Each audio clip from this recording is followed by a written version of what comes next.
Hi guys, it's Zara with Zara PhD, and I am coming to you live tonight just for a really quick Q&A. I don't want this to take a long time, so if you're watching this replay and you have comments or questions, please leave them. I will check back and see what you guys have to say.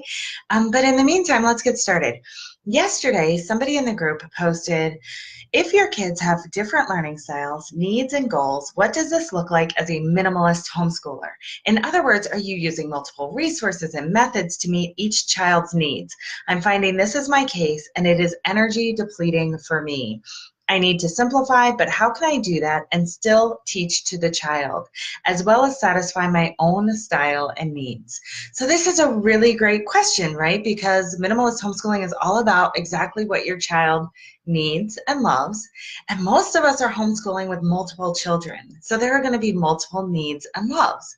So I have three ideas when I read this. First of all, I know that this person's children are likely all independent readers.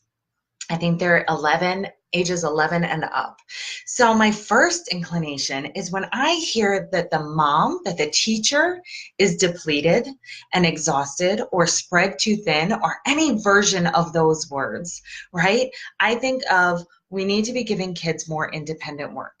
Okay, so independent work has so many benefits, all right? And I have a post about how to foster independent learning, and I'm going to put that link here with this video so that I don't reinvent the wheel.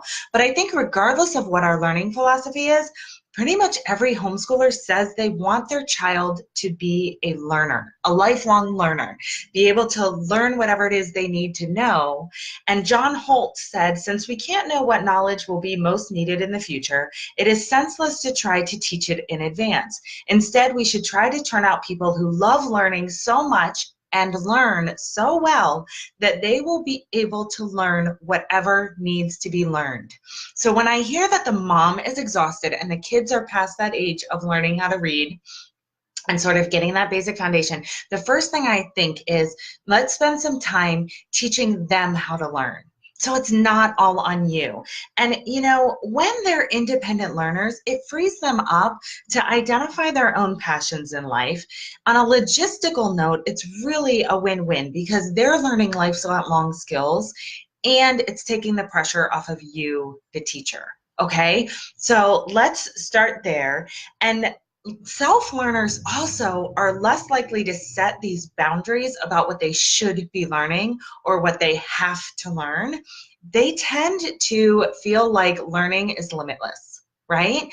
So we really want to create these self-learning, and it also just creates well-rounded humans. So along those lines of having these well-rounded humans, you don't always have to teach to their learning style.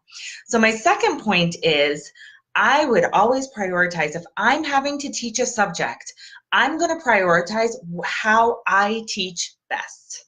Because I think there is no perfect textbook or perfect curriculum or perfect projects from Pinterest or perfect anything that is going to substitute for a really passionate teacher, a good teacher, right? So if you're not comfortable teaching in a certain style, that's not going to be nearly as valuable to your children as teaching in a style that may not be their own, but you're really good at and you're really comfortable with.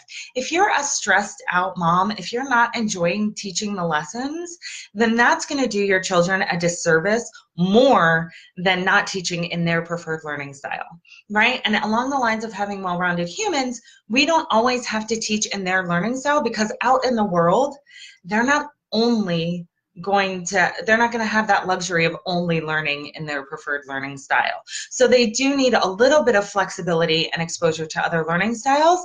And I think the highest value you can give your kids, if we're talking about value, is having a teacher who's on the ball, right? Who's on our game. So that is the how I prioritize teaching in my style, right? Because that's where the value comes in with me as a teacher.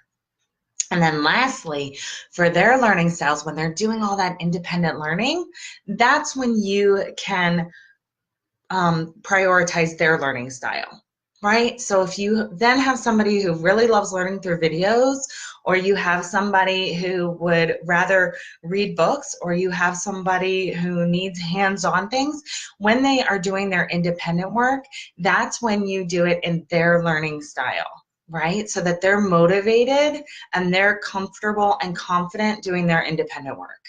Does that make sense? So we want everybody to feel comfortable and confident in what they're doing.